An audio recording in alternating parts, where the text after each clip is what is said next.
Vous aimez la SF? Vous aimez Star Wars? Vous allez adorer Star Crash. Ce qui fait de ce film un très bon nanar, c'est que les acteurs, on a l'impression qu'ils sont possédés, le méchant est ridicule, tout est réuni pour faire un super nanar.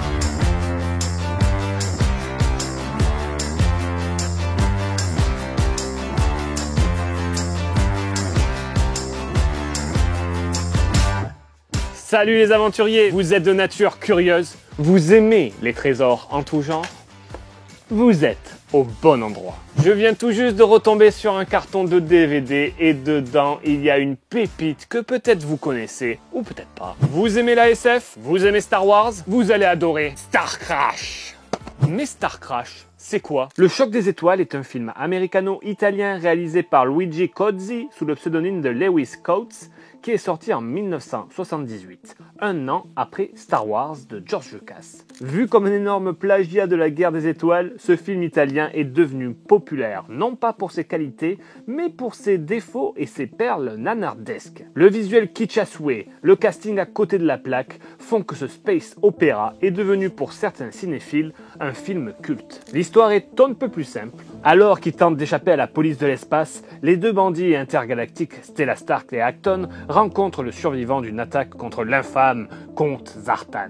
Ils apprennent que cet être ignoble possède une arme d'une puissance telle que la galaxie entière pourrait disparaître en quelques secondes. Comment ai-je découvert ce film? C'est très simple, c'est mon père qui l'a acheté. Pourquoi l'a-t-il acheté? Je pense que c'est pour l'actrice principale, Caroline Munro, qui a joué dans un James Bond, si je dis pas de bêtises, mais aussi dans un Sinbad, qui était, il faut le dire, très joli. Alors moi, je dois vous dire que je suis fan de ce film. Alors, je ne suis pas fan parce qu'il est bien, mais non, parce que c'est un bon nanar. Ce film date de la fin des années 70 et bien sûr, le premier Star Wars venait tout juste de sortir. Le cinéma italien à cette époque faisait beaucoup de films qui se rapprochaient des films américains à succès et donc ils nous ont sorti ce Star Crash avec des acteurs américains dedans et il y avait aussi David Hasselhoff, mais surtout, alors comment il s'appelle déjà? Il y a Acton aussi, un acteur avec une espèce de moumoute. Ils vont consulter le livre du destin. Il est là, il fait de la philosophie, ils ont des sabres laser un peu particuliers, les effets spéciaux sont claqués. Rien ne va dans ce film de SF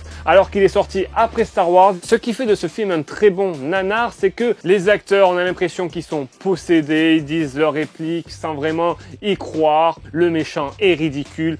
Bref, tout est réuni pour faire un super nanar. Et j'ai découvert aussi ce film à travers une critique qui a été écrite dans Nanarland, un site super connu pour tous ceux qui aiment les nanars. À l'époque, j'avais lu la critique et j'avais trouvé ça tellement hilarant que ça m'avait donné envie de voir le film. C'est un film que je conseille à tout fan de Star Wars qui se respecte, car il peut voir que ils ont eu de la chance. Star Crash, il y a eu un 2 aussi, j'ai jamais vu le 2, mais le 1 me suffit déjà. Alors je veux pas vous en dire trop parce que je vous conseille de le voir. Je vous ai mis de temps en temps des petits extraits, car il y a vraiment des passages vraiment fun. À un moment donné, ils sont sur une planète, il y a un géant ou un robot qui les attaque. Il y a aussi Caroline Munro qui joue Stella Stark, voilà, super prénom, Stella Stark, qui est accompagnée d'un robot un peu à la R2D2 mais qui est vraiment nul, qui a aucune expression, qui des fois il fait des actions, on comprend pas pourquoi il fait ça. En résumé, je vous conseille de le voir et après, on pourra en discuter dans les commentaires. Voilà, c'est parfait. Vous l'achetez, c'est pas cher. Alors ça, vous devez le trouver pas cher du tout.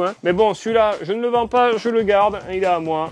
C'est le Saint Graal de la SF et du nanar. C'est juste une petite vidéo cette fois-ci pour vous montrer ce super film que peut-être beaucoup d'entre vous ne connaissent pas. J'espère que vous aurez donné envie de le regarder ou du moins la curiosité d'aller jeter un œil à la bande-annonce, que je vous mettrai le lien dans la description. Si vous voulez vous faire plaisir, allez faire un tour sur ma boutique vintage, je vous mets le lien dans la description et vous pourrez découvrir des beaux trésors comme des DVD, il y a aussi des comics, des livres et plein d'autres choses. Donc n'hésitez pas à y faire un tour, vous y trouverez votre bonheur à coup sûr. J'espère que cette vidéo vous aura plu, n'hésitez pas à mettre le petit pouce bleu qui fait toujours plaisir, à vous abonner à la chaîne si ce n'est pas déjà fait et à activer la petite cloche pour ne rien louper des prochaines vidéos. Sur ce les aventuriers, je vous dis à très vite pour une nouvelle vidéo. Allez, ciao!